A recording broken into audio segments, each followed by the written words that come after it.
Good evening, ladies and gentlemen, and welcome to our third Lyric Digital Stage Write Out Loud presentation. My name's Gord McCall. I'm the Artistic and Executive Director of the Lyric Theatre here in downtown Swift Current, Saskatchewan. Just before we start with another wonderful Write Out Loud, I want to read a statement that I think relates very, very much to the situation we're all faced with right now.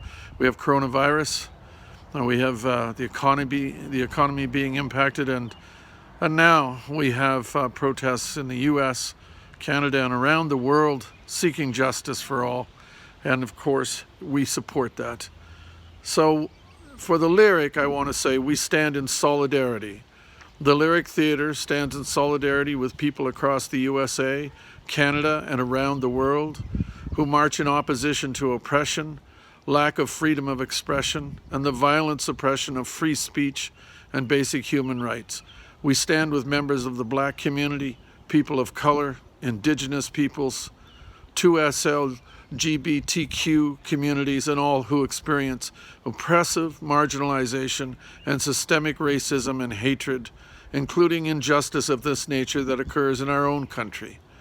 May the events we are witnessing throughout the USA be those of lasting change for the betterment of us all.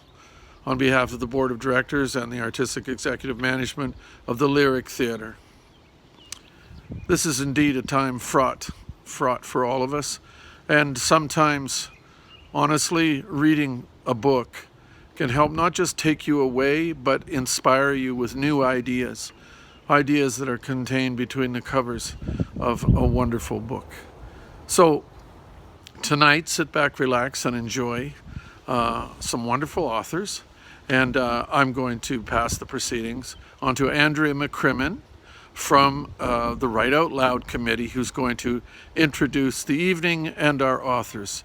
Stay safe, stay well, and stand together, everyone. Hi, welcome to Write Out Loud on the Lyric Theatre's digital stage. I'm Andrea McCrimmon. I'm the manager of the Swift Current Library, and I'm on the Write Out Loud Committee.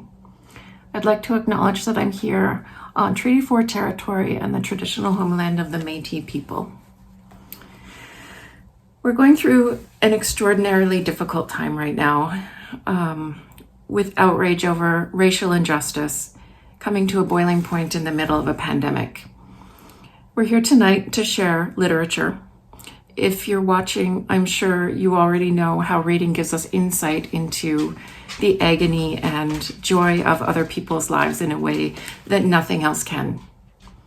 If you're looking for a small way that you can support Black Lives Matter and other anti-racist movements, or even if you just want to get a better understanding of how we got to the place in the world we're in now, I encourage you all to read at least one book this month by a Black author or an Indigenous author or an author who's a person of color.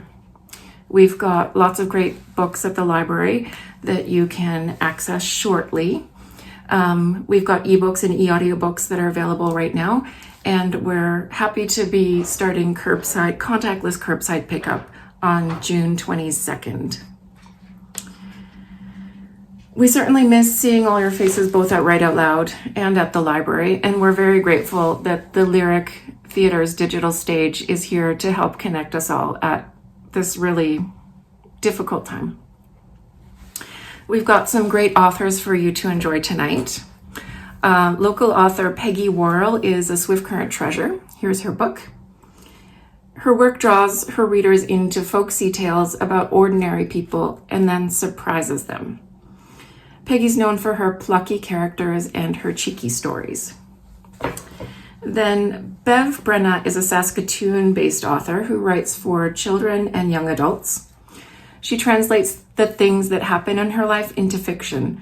And so from time to time, her readers might encounter a skydiving teen, an English traveler, a hunter of wild orchids, or even kids who eat bugs. Next, we're pleased to present Jeanette Lynes. Jeanette's first novel, The Factory Voice, was longlisted for the Scotiabank Giller Prize and a Willett Award. Then her 7th poetry collection, Bedlam Cowslip, the John Clare Poems, received the 2016 Saskatchewan Arts Board Poetry Award. Jeanette directs the Master of Fine Arts in Writing program at the University of Saskatchewan. And her latest book is The Small Things That End the World, and it's received great reviews. And finally, we'll hear from Edward Willett.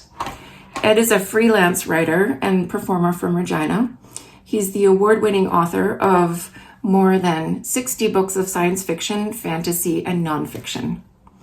He also hosts the podcast World Shaper, which interviews science fiction and fantasy authors about their creative process. I hope you enjoy tonight's readings, and give me a call at the library if you'd like to borrow any of tonight's books. Hi, I'm Peggy Worrell, and I'm coming to you from Swift Current, Saskatchewan.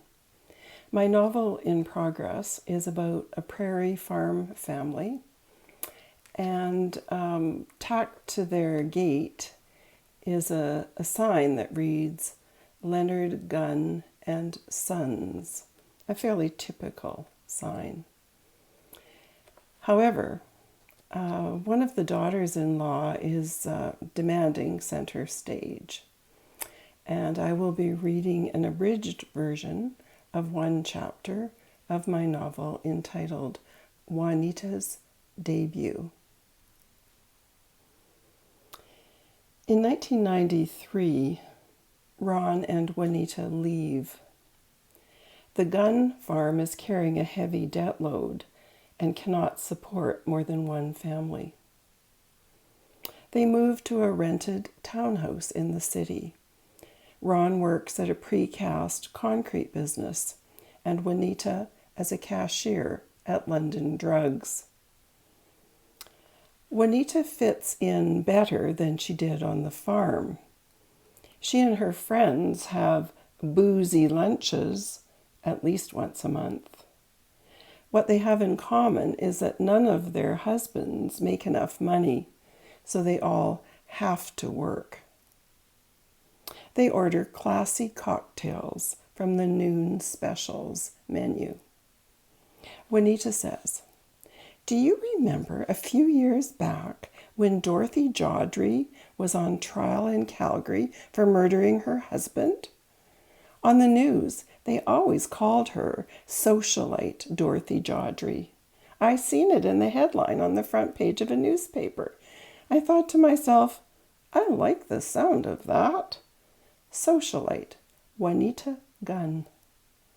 Not the murder part necessarily." The women burst into hysterics, one covering her mouth to avoid spewing out her classy cocktail. "Oh, I should have known when I married a farmer who drove an F-150 pickup that I'd never be a socialite," Juanita says. She looks at her watch and proposes a toast. "Hey, it's wine o'clock. Here's to us working girls." She finishes her drink and gestures to the waiter for another. Then she stands up and stretches out her arm to draw their attention to her latest acquisition, a bracelet from London Drugs.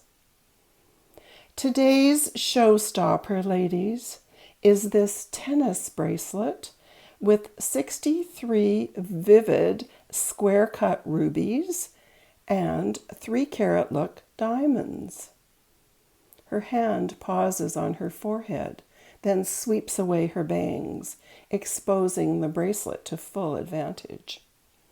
She lowers her arm and rests it diagonally across her breasts, so the silver is highlighted against the black spandex of her top. It's a must-have for every socialite. Juanita loves to be the center of attention, the life of the party. Her friends applaud, then ooh and ah over the bracelet. One says, "It's more than bling." "Juanita, you're really good at that." And another, "Such a natural. London Drugs should hire you to advertise their products. Maybe even make videos." By 1:30, Juanita is pissed.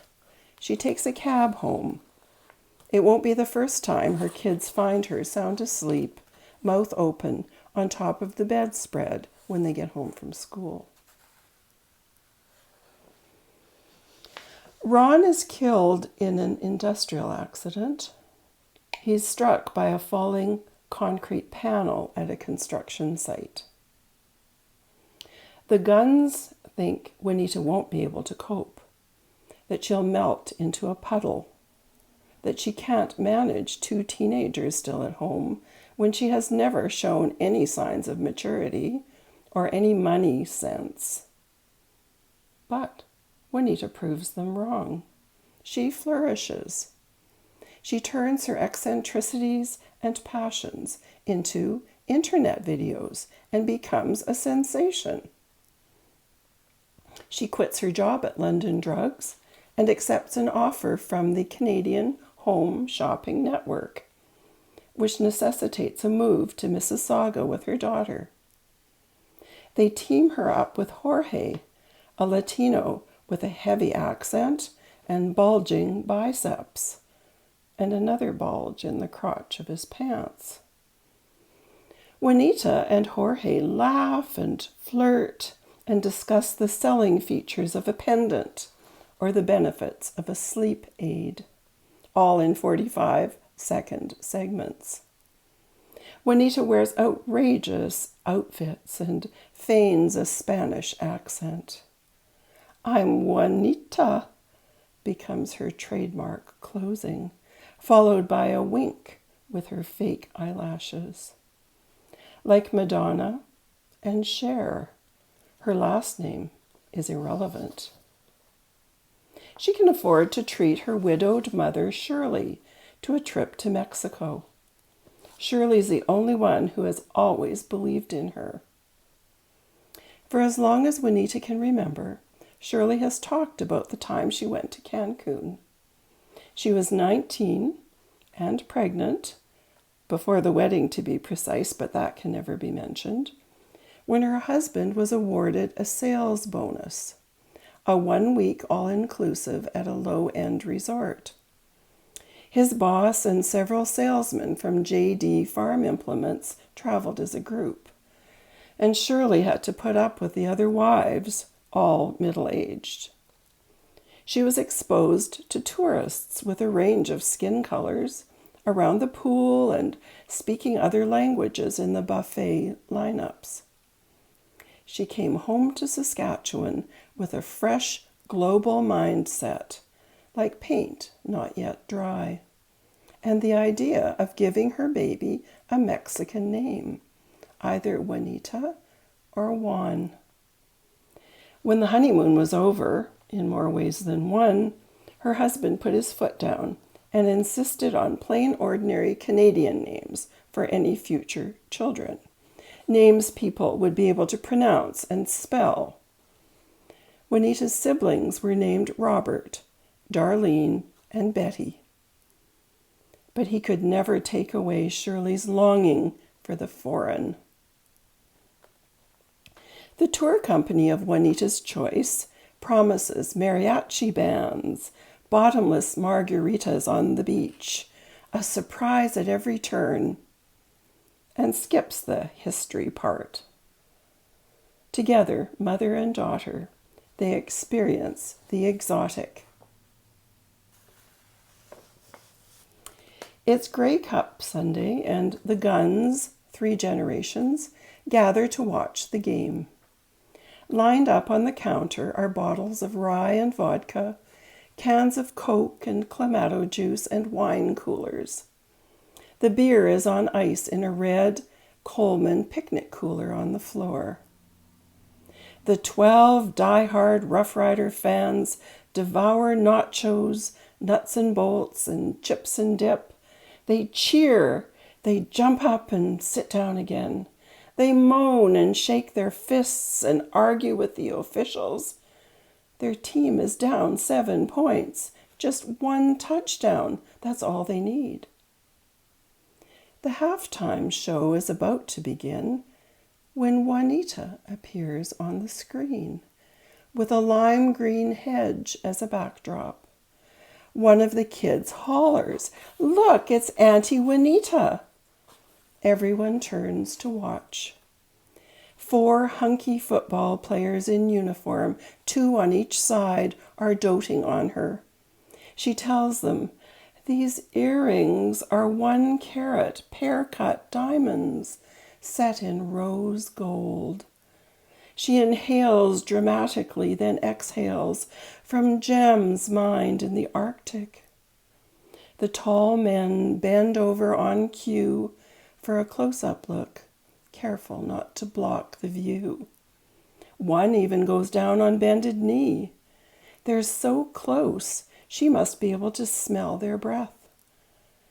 The women in your life will adore these earrings.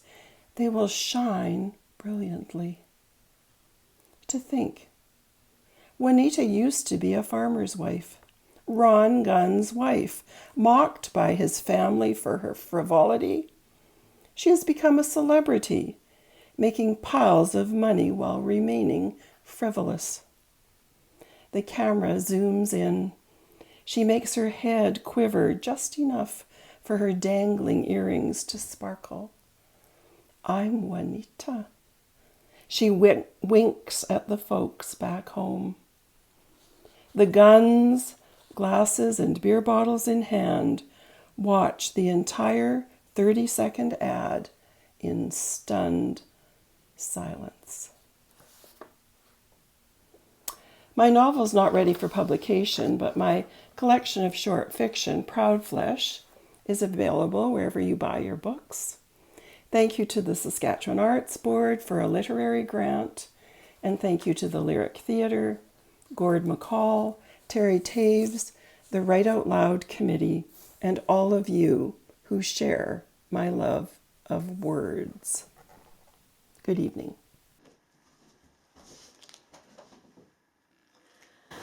Hello, my name is Beverley Brenna. I'm a Saskatchewan author of over a dozen books for young people, and I'm here reading today as part of the Write Out Loud component of Lyric Theatre's digital stage. I'm going to share a few pages of my new picture book, The Girl with the Cat, illustrated by Brooke Kerrigan and published from Red Deer Press. I'm also going to tell you the true story on which this picture book is based and share with you some of my writing process. So first, the true story. So Carolyn Markham was a 9-year-old girl in Saskatoon in 1966 when she and her brother explored the local art gallery. She was new in town, and so finding new friends in this gallery became an important occupation. She discovered a beautiful sculpture called Girl with Cat. It was a bronze of a little girl in a rocking chair with a cat on her lap, and Carolyn fell in love with it. It was a sight, I think, to Carolyn of friendship and hope, and it was the only piece of art in the gallery that children could touch. Well, imagine her consternation one day to find a sign that said, "Moving soon," beside her beloved sculpture. When Carolyn found out more about it, she realized that the sculpture was just here on loan. It had been created by Ontario artist Arthur Price and was soon to head back to Ontario. Well, Carolyn thought about it, and how could she not let this happen? So she took her piggy bank savings and her brother's piggy bank savings, and she wrote a letter. And she took the letter and the total savings of $1.19 to the director of the art gallery. Well, $1.19 wasn't enough to purchase Girl with Cat, valued at that time at about $6,000. But somehow, Carolyn's letter got into our local newspaper, the Saskatoon Star-Phoenix. And when people read her passion for this work of art, they donated money. And over time, the $6,000 necessary was collected to purchase Girl with Cat. And ever since, over 40 years, it has remained in Saskatoon. It was part of the Mendel collection and still is, now owned by the Remy Modern. And it's back in the original Mendel site on loan to the Children's Activity Museum, the Nutri and Wonder Hub. And it's sitting almost in the same place it was sitting so many years ago when Carolyn first fell in love with it. Now Carolyn, sadly, is no longer with us. She grew up to be Carolyn Lansdowne Zalizny. I knew her when she was a counselor with Saskatoon Public Schools. I was a teacher in the school division at that time. And I really admired Carolyn's beautiful ability to champion children. Sadly, she passed away at age 52 from cancer. And her family and I hope that this book will be a good tribute to her. We've decided that the author royalties will go to the Children's Activity Museum here in Saskatoon in Carolyn's memory. Now, I promised you some of the earlier drafts of my writing, sharing a bit about my writing process. I'm certainly a writer that believes in rewriting, and much of my work is rewritten for quite a few years before it ever sees the light of day. This book is no exception. So when I started writing this picture book story about 6 years ago, it looked something like this. Carolyn's cat. Carolyn loves cats. Big cats, small cats, tabby cats, black cats. Carolyn loves them all. Why can't I have a cat? Carolyn asks her mother. Just because, her mother answers. Just because why? Asks Carolyn. They make you sneeze, honey, says her mother. They do not, says Carolyn. But when Carolyn pets her friend's cat, she sneezes. When Carolyn talks to her auntie's cat, she sneezes. And when Carolyn leans over the fence to visit with 2 cats in the yard next door, she sneezes a lot. Big cats, small cats, tabby cats, black cats. Carolyn is allergic to all of them. Now, there's nothing really wrong with the wording of that story. It's kind of catchy, it's kind of cute. But as I looked at it, it wasn't really Carolyn's story, and it wasn't really the story I wanted to tell. So I kept on working. As the years went on, I came up with other versions, and here is the next one. My brother and I go to the art gallery whenever we want. It's just down the street from our house. Mum says we'll be safe as long as we don't go down by the river. When I'm inside, the rooms in the gallery seem to get bigger, like somebody's filling them up with air, and everyone is so quiet, even their shoes whisper. In the gallery, I feel small, even though I'm 9 years old, but my thoughts feel enormous. I love it here. My favorite piece of art is a statue. It's called Girl with Cat. It's made of something called bronze, and anyone's allowed to touch it. When I sit on the floor and rock the rocking chair, I can hear what the girl might be saying. If I hold my breath, I can hear what the cat says back. So again, nothing really wrong with that version of the story. It wasn't exactly the story, though, that I wanted to tell, and there was quite a bit of telling in it rather than showing. And we know that showing is the mark of better writing. So finally, I came up with this version. One Saturday, when my brother and I are exploring, we discover the art gallery. I pull open the big wooden door and go inside. The ceiling is so high, I feel smaller than a whisper.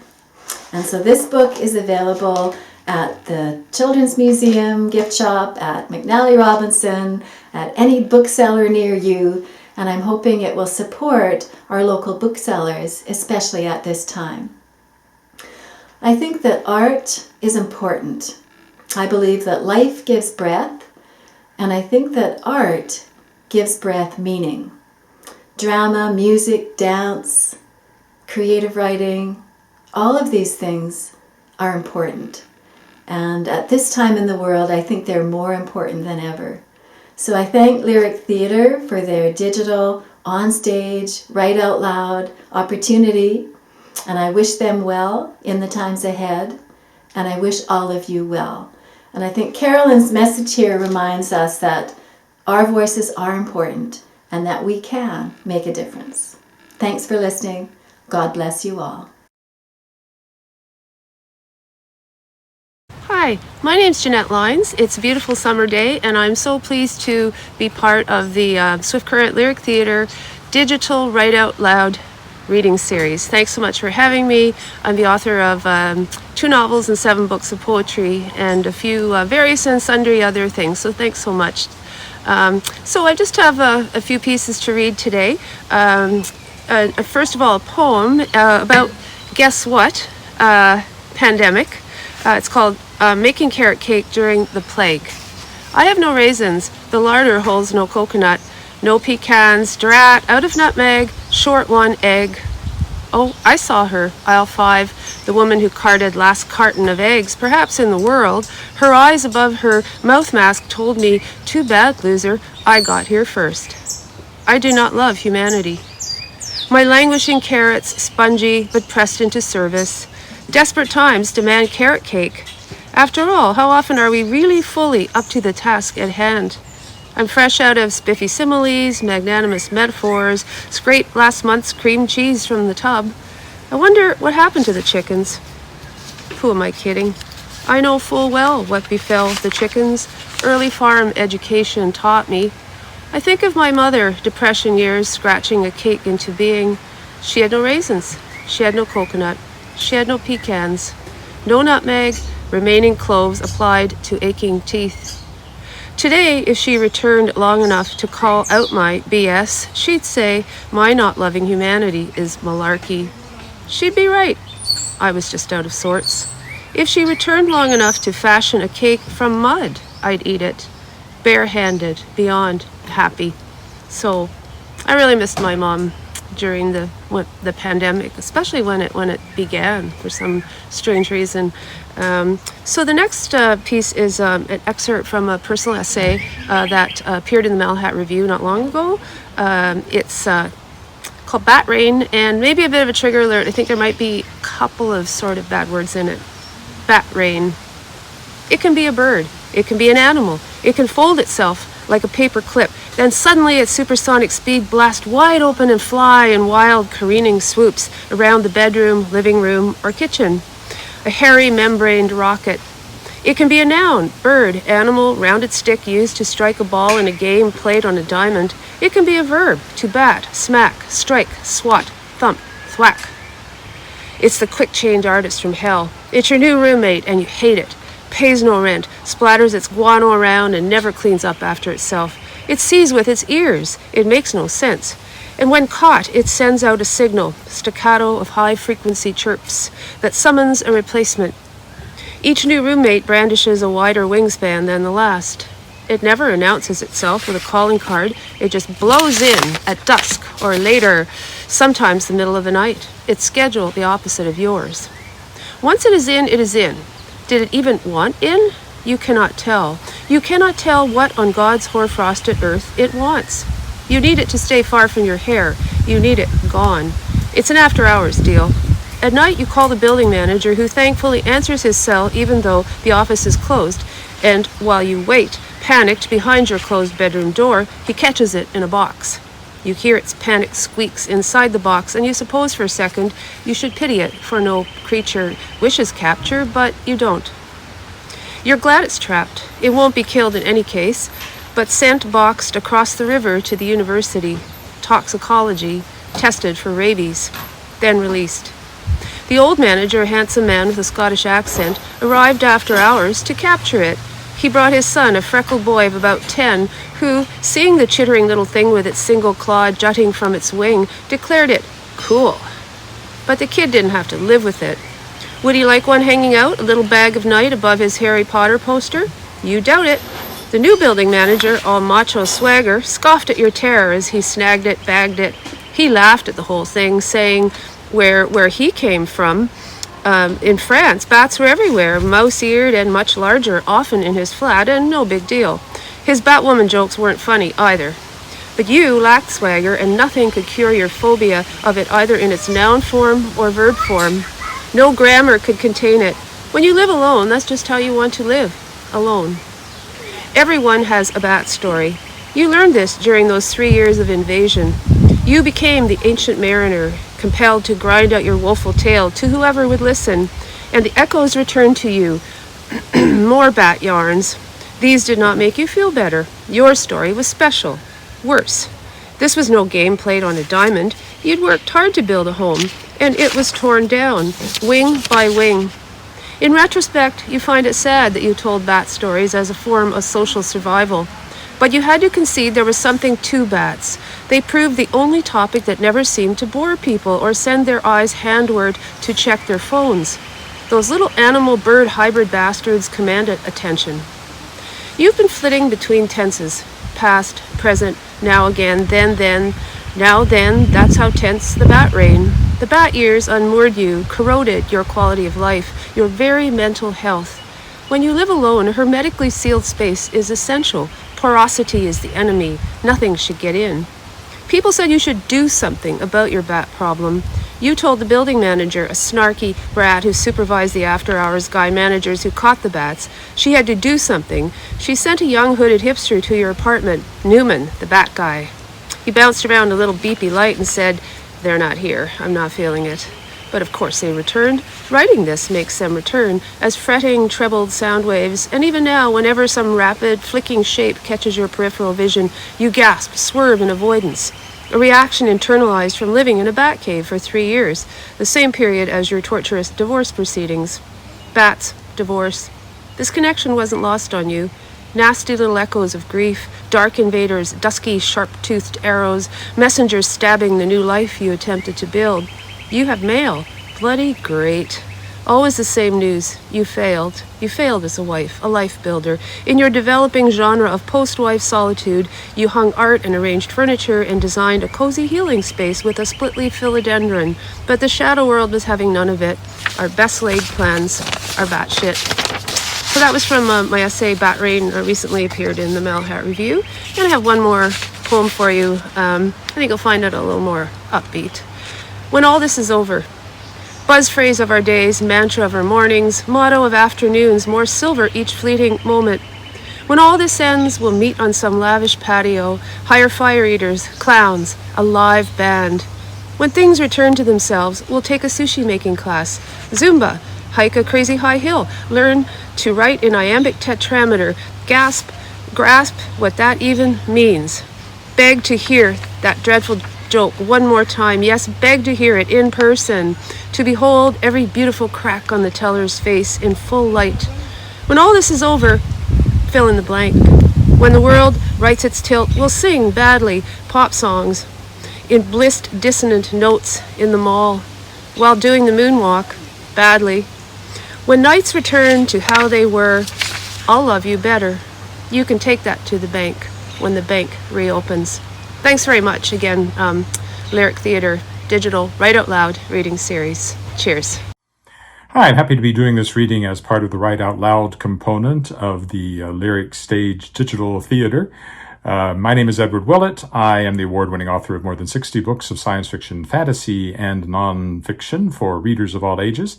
And I'm going to be reading to you a short story called Memory Jam, which is from this book, Paths to the Stars, published by Shadow Paw Press, my own publishing company. It was shortlisted for 2 Saskatchewan Book Awards, and it is available at shadowpawpress.com. Memory Jam. Jimmy Conklin sat at Granny Noggin's kitchen table, right hand wrapped around a water-beaded glass of milk, left hand holding a CD-sized chocolate chip cookie. More cookies covered a blue china plate on the red and white checked tablecloth. Slivers of rainbow whittled from the sunlight by a silver and crystal spider-web suncatcher in the window above the sink splashed every surface in the kitchen with splotches of brilliant color. "I love your kitchen, Granny Noggin," Jimmy said.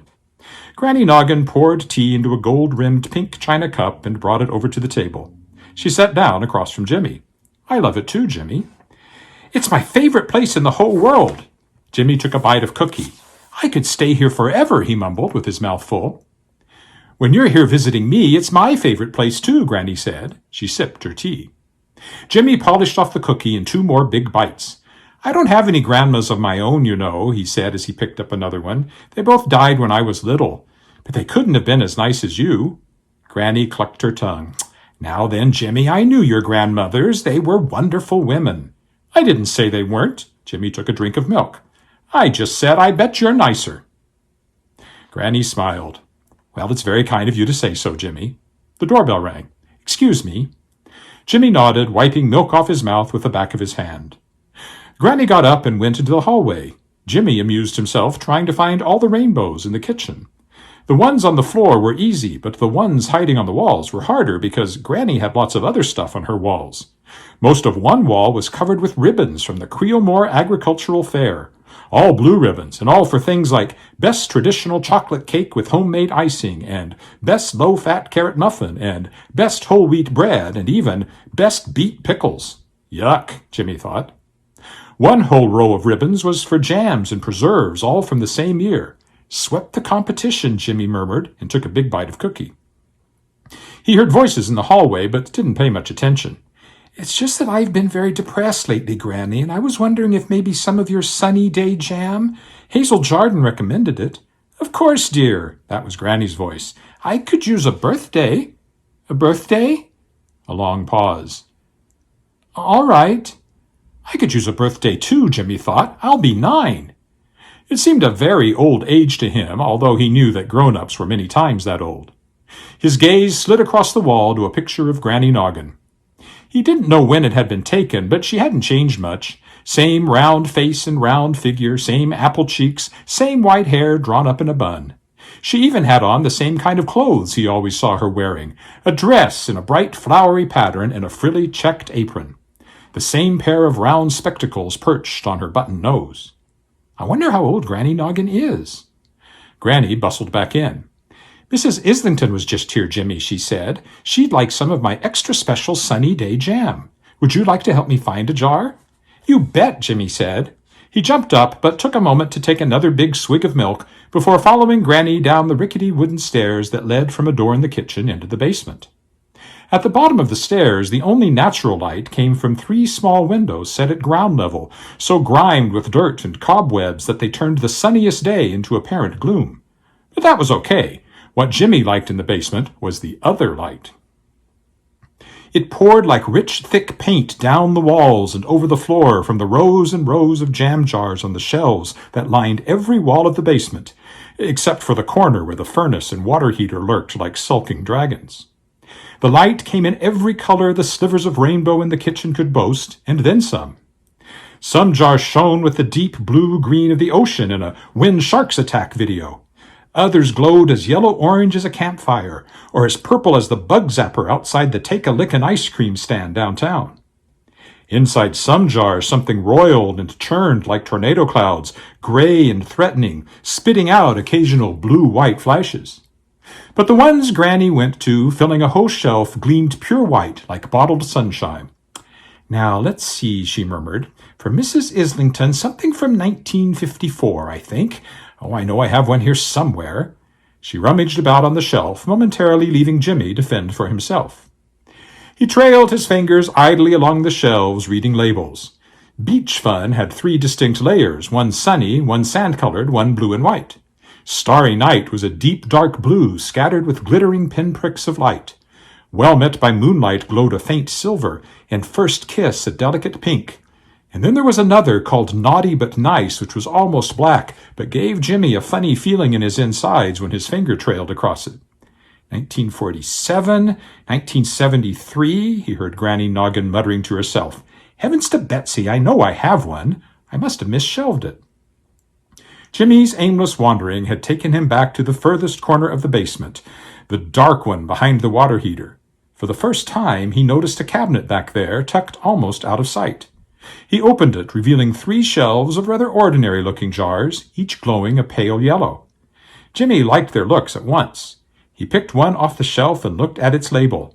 Jimmy Jam, he read out loud. He laughed with delight and went running back to Granny Noggin, who was leaning over and reaching to the very back of a shelf of miscellaneous jars. You named a jam after me, he said, holding up the Jimmy Jam jar. Granny straightened so suddenly she banged her head on one of the copper pipes that hung from the ceiling. She rubbed the bump place with her hand. You mustn't play with that. But it's got my name on it, Jimmy said, disappointed. That doesn't mean you can play with it. She held out her hand. Give it to me, please. She sounded more stern than Jimmy had ever heard her before. He stuck out his lower lip, but he handed over the jar. Quick as a flash, Granny tucked it out of sight in her apron. "Now," she said, "see if you can get that jar at the very back of the shelf for me. I'm not as limber as I used to be." Jimmy pulled out the jar she wanted, labeled Sunny Day Jam, July 20th, 1954, after which she bustled him back up the stairs. "Now how about Monopoly?" she said. They played Monopoly, then Scrabble, then Sorry, even though Jimmy thought he was getting a little bit old for sorry. One of the things Jimmy loved about Granny Noggin was that she always had time to play games with him. Late in the afternoon he said, "I'd better be going. Ma'll be wondering where I am." He frowned. "I can't remember when she told me to be home," he admitted. "It's all right," Granny said. "I called to tell her you were staying for supper. They're going out tonight anyway, so there's no hurry." "Great," Jimmy said, and then it was card games and more sorry until it was dark outside and he was yawning. "Aren't Mom and Dad home yet?" Granny smiled sympathetically. "Why don't you lie down on the couch? You can nap there until they come for you." "I'm not sleepy," Jimmy said automatically, but within 20 minutes he found he couldn't keep his eyes open any longer. And he willingly stretched out on Granny's overstuffed red and yellow floral print couch. "I'm sure your parents will be here any minute," Granny said to him, sitting on the arm of his couch and stroking his forehead. Jimmy nodded and yawned hugely. His eyes closed, opened, closed again, and stayed closed. Within minutes, he was breathing heavily. Granny Noggin went into the kitchen and climbed on a chair to open the door of a cabinet high above the stove, still well out of Jimmy's reach, though barely. He was getting very tall. She took down a polished rod of pale wood and a clean mason jar and took both into the living room. For a moment she looked fondly and a little sadly at the young man stretched out on her couch. She wouldn't be able to keep him much longer. One of these days he was bound to notice he wasn't 9 years old anymore, and once that happened, he'd be no good to her. She raised the wand and passed it over Jimmy's head a few times, her lips moving silently, then put the point of the wand into the mason jar. Instantly, the bottom inch or so of the jar filled with jam that glowed a clear pale yellow, the same color as the inside of her kitchen on a sunny morning. She reached her finger to the bottom of the jar, swirled it around in the jam a moment, then lifted it to her mouth and sucked. She could almost feel her plumpness getting plumper, her eyes twinkling, her cheeks reddening, her gray hair fluffing and shining like fine silver. She smiled and knew her teeth were straighter and whiter than a moment before. It would indeed be a pity when Jimmy had to go. She loved Jimmy Jam, but she was sure she would love Madeline Marmalade or Peter Preserves or whatever took its place just as much. She took the jar of Jimmy Jam down to the hidden shelf behind the water heater and put it with all the rest.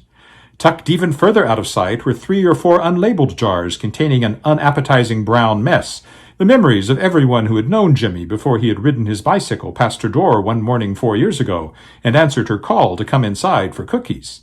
She'd never eat or sell that jam, of course, but it kept the secular authorities from her door searching for a missing child. Jimmy had not disappeared, he had simply been forgotten. And now when people caught a glimpse of him at her house, they thought he was a grandson come for a visit. She never introduced him, and the people who visited her, like Mrs. Islington, knew better than to ask questions. After all, her prices were really very reasonable. Mrs. Islington would give up 1 day's worth of birthday memories for a new memory of a perfect sunny day, distilled from the sunny day memories of 6 donors to help her through her current depression. Mr. Franken, who had no happy birthday memories, would receive a jar of happy birthday jam, distilled from the birthday memories of Mrs. Islington and others. No one was harmed, everyone was happy. But everyone knew Granny could set her prices much, much higher if she wanted to. Sam Soroka had broken into her house and tried to steal a jar of Naughty But Nice. Sam Soroka was currently in the Tatagua Mental Health Facility relearning the finer points of dressing himself. Granny smiled at the thought. She went back up the stairs to the kitchen and then took another look at Jimmy's long, lanky form stretched out on her couch. She sighed. Puberty was such a nuisance. Jimmy might last another 6 weeks if she was lucky, but there was no use putting it off till the last minute. She'd better begin planning now for the transition. At least next spring should be a good year in the garden, she consoled herself. Reward for all that digging. Jimmy Conklin sat at Granny Noggin's kitchen table, an untouched glass of milk by his right hand, an untouched plate of cookies on the table in front of him. He frowned at his left arm. Where had all that black hair come from? He rubbed his upper lip. It felt fuzzy. What's going on? The sun catcher over the kitchen sink spiked his eye with a rainbow flash, and he blinked irritably. "I hate this kitchen," he muttered, then felt guilty as he heard the front door open and close, Granny coming back from an errand. He looked around to greet her and froze with his mouth open. "I love your kitchen, Granny Noggin," said the little girl in blue jeans and a frilly yellow top who was holding Granny's hand. "I love it too." Granny smiled down at the girl, then looked at Jimmy, her smile fading. "This is Alyssa," she said. "She's come to visit me for a while. Just like you." Well, there you have it, ladies and gentlemen. Another wonderful Lyric Digital Stage Right Out Loud presentation. And of course, we want to thank the authors for these wonderful works and uplifting us in these very challenging times and sharing good ideas and stirring our imagination so that we can all heal. I want to thank Andrea McCrimmon in particular for hosting this event from the Write Out Loud committee, and of course to the committee itself, and to our wonderful writers, Peggy Worrell, Bev Brenna, Jeanette, Lynes, Edward, Willett, and of course to Joseph Donnelly for helping put these putting these videos together in a coherent form, and thanks to the authors for producing them themselves and getting them through the airwaves to me and then on to Joey, and there you go. Now, I want to tell you, of course, that at the Lyric we're staying strong and we're going to come through this together and we're going to reopen and celebrate. But until that time, some of you have helped us out with some donations and we can't thank you enough. We need them. We need to keep the doors open. So if you haven't and you want to, all you have to do is write a check or money order to the Lyric Theatre, Box 1143, Swift Current, Saskatchewan, S9H3X3, or if you want to e-transfer, it's treasurer@lyrictheatre.ca. Now, we have a very special event coming up on June 20th. It is a Lyric Digital Stage Write Out Loud book launch of Diane Miller's new book. You won't want to miss that. So put that in your calendar and tune in. It's going to be all dedicated to that book and to the wonderful author Diane Miller on the 20th of June. And then on June 11th, we have our next Lyric Digital Stage open stage. So don't miss that as well. In the meantime, stay safe, stay strong, stand together, and we'll see you soon.